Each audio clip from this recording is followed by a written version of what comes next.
Welcome to Jank Play TCG. My name's Landon, and here we play Jank. And today I want to talk about Stellar Crown. And is Stellar Crown bad? Is it better than Twilight Masquerade? Is mainly what I'm going to focus on. I remember hearing some pretty bad things about Twilight Masquerade. A lot of people just seem to not like it, while I very much enjoyed Twilight Masquerade. I thought it was a fantastic new set that brought a lot to the game. And Stellar Crown, I'm kind of struggling with, right? Here, let's just keep going. What did Stellar Crown give us, right? 3 ace specs, 10 Pokemon EX, 4 Stellar Terra Pokemon EX, and then some like illustration stuff and, you know, special arts and all that stuff. Like, those are always nice, right?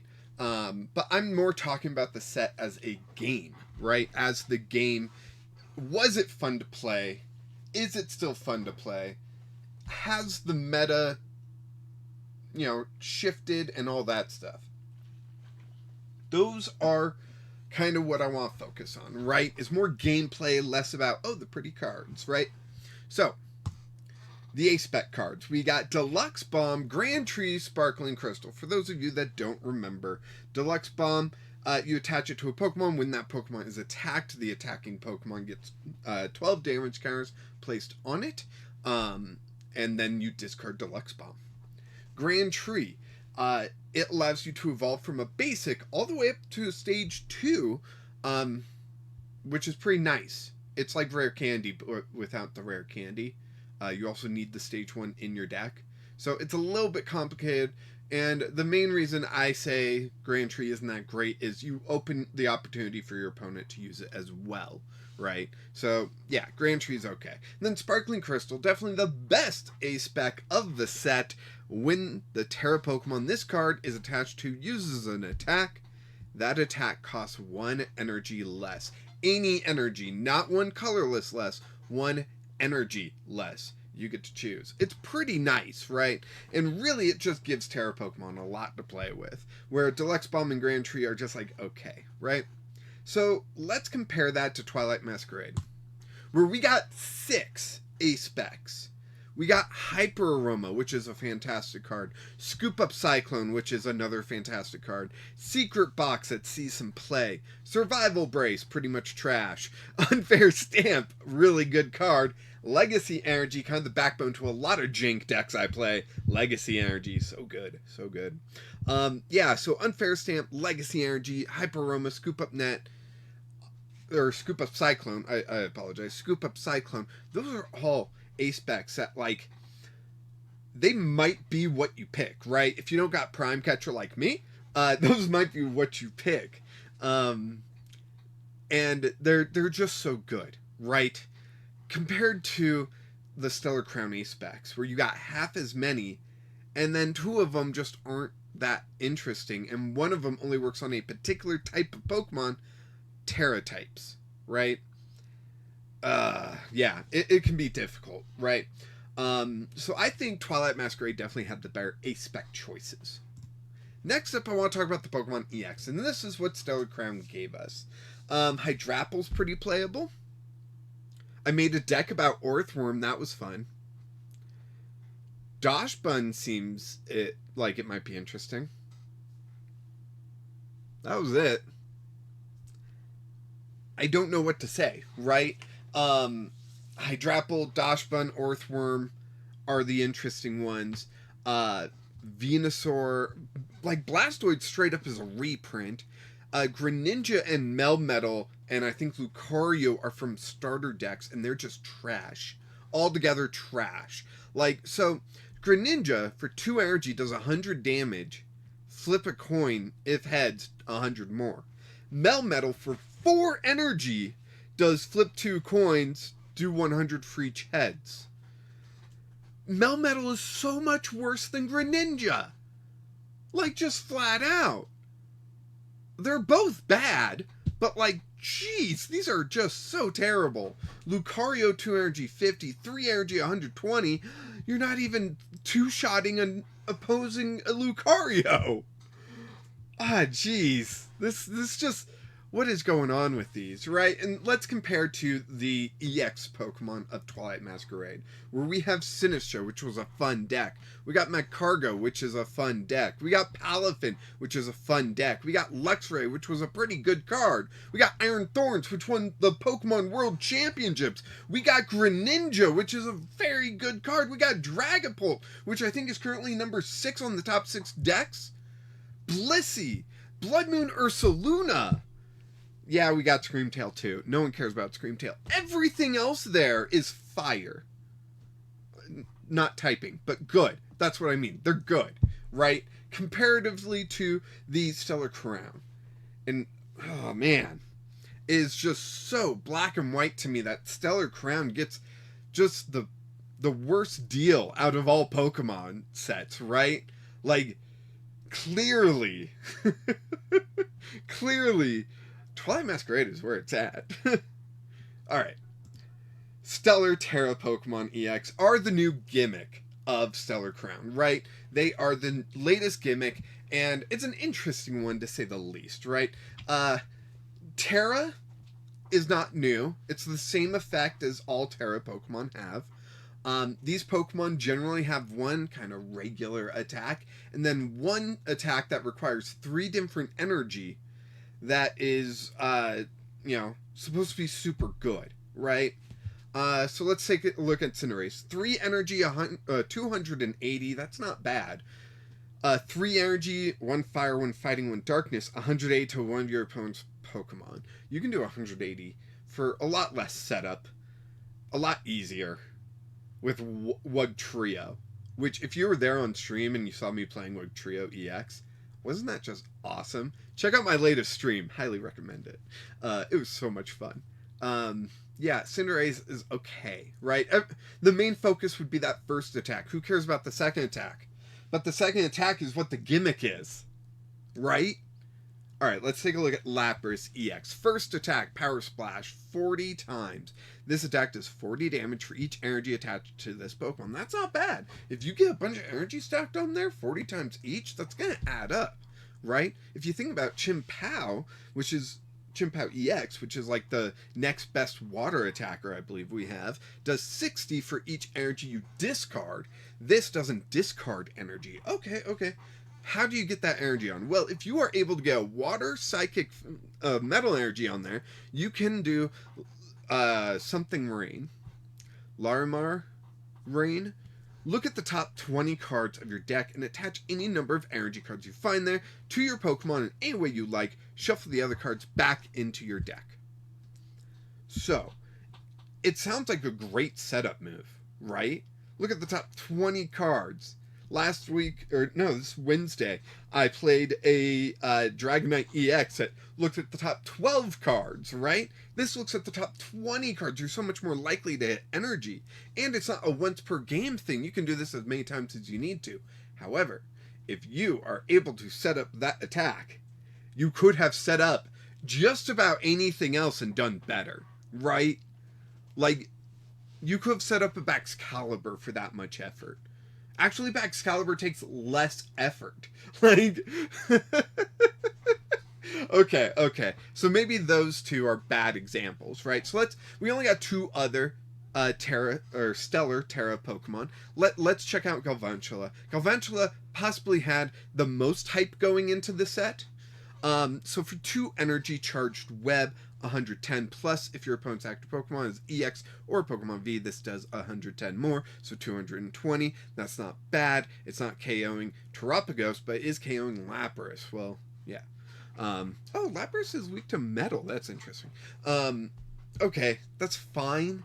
For 2 energy on a stage 1, that's pretty good, honestly. But it doesn't excite me, right? It doesn't thrill me. Well, have you read its other attack? Because for a grass lightning fighting, you can do 180 Flugrit. I don't know. Discard all energy from this Pokemon during your opponent's next turn. They can't play any item cards from their hand. Yeah, it's a stage 1 with item lock that requires you to get 3 different energy on there and discard those 3 energy when you use the attack.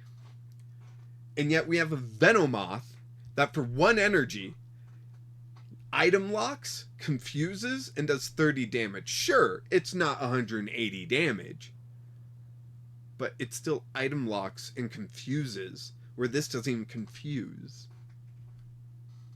Yeah. Galvantula, meh. Alright, so, okay. Really, the main focus of Stellar Crown is Terapagos EX, right? Feels like so much was working towards it. Well, let's go ahead and read it, right? Unified Beatdown, 30 times. If you go second, you can't use this attack during your first turn. This attack does 30 damage for each of your benched Pokemon. Okay, that doesn't sound like a lot, right? For Grass, Water, Lightning, Crown Opal, 180 during your opponent's next turn, prevent all damage done to this Pokemon by attacks from basic, non-colorless Pokemon. It's alright. You know, it's a good wall. It's a decent attack, right? And Unified Beatdown's decent. Terapagos is probably the best thing that is Stellar Terra right now, right? And that's all good, right? But what was Twilight Masquerade's gimmick? That's right, the Ogre Pawns. Teal Mask Ogre Pawn sees a lot of play in a lot of decks, mainly Raging Bolt, but there's other decks it sees play in. Hearthstone, or Hearthflame, no one really cares about that. Whelping Mask Ogre Pawn sees play in other decks. I believe Lugia plays it, and, you know, Chimpao probably has a one-of in their deck.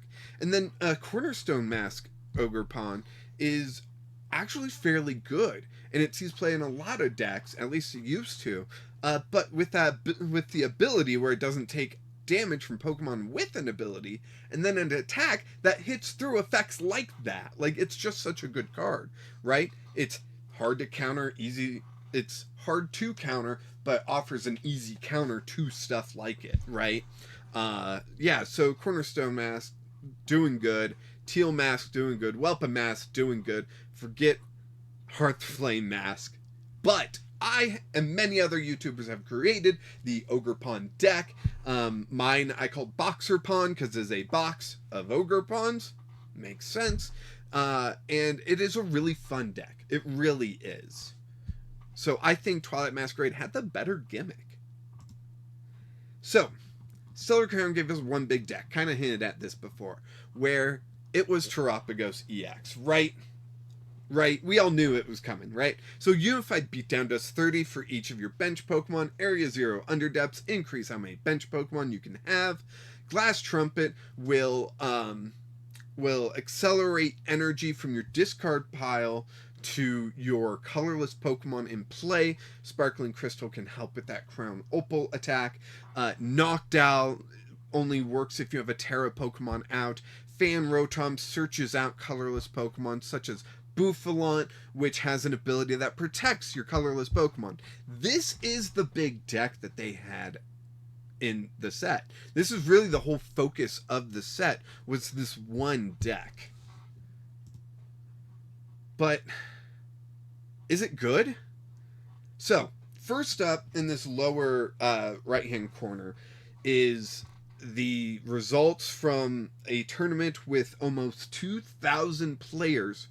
It was the first tournament ever where Stellar Crown was legal, and Tord Reklev, the best Pokemon player in the world, in a lot of people's opinions, including mine, was only able to place 9th with it. Now, I do want to point out that later on, you can see this just above me, there was a tournament, it had like 400 players, and the person did place first with Terapagos. I haven't looked at the 60. I don't know if it's the same or similar to Tord's, but you can see the rest of the top 8 wasn't Terapagos, right? And here, Limitless is saying that Terapagos is 3rd best deck in format. Is it? I don't know.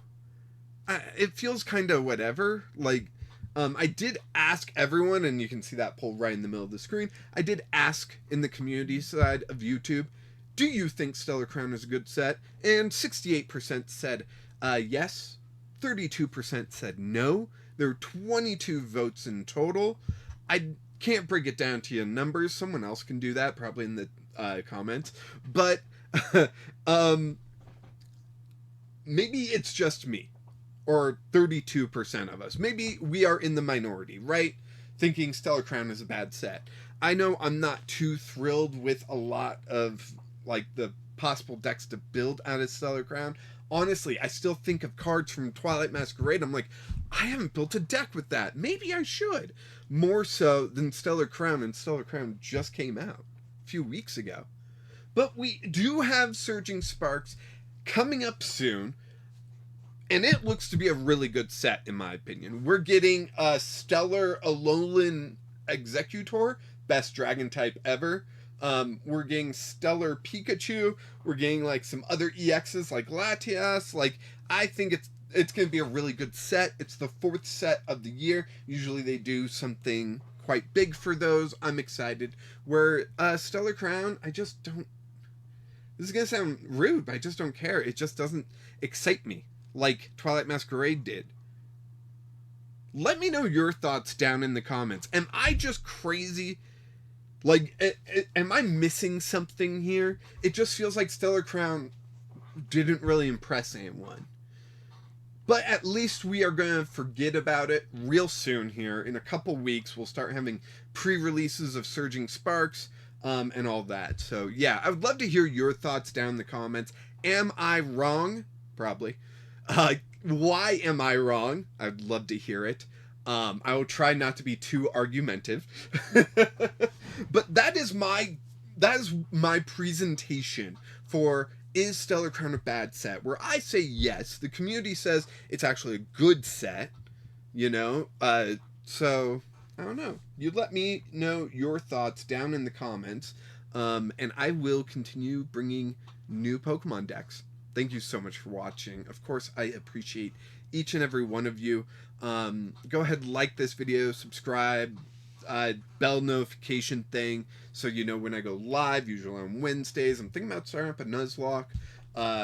Yeah, I just really do appreciate each and every one of you. Check out the Discord. There's a great community there. And, of course, until next time, keep playing Jank.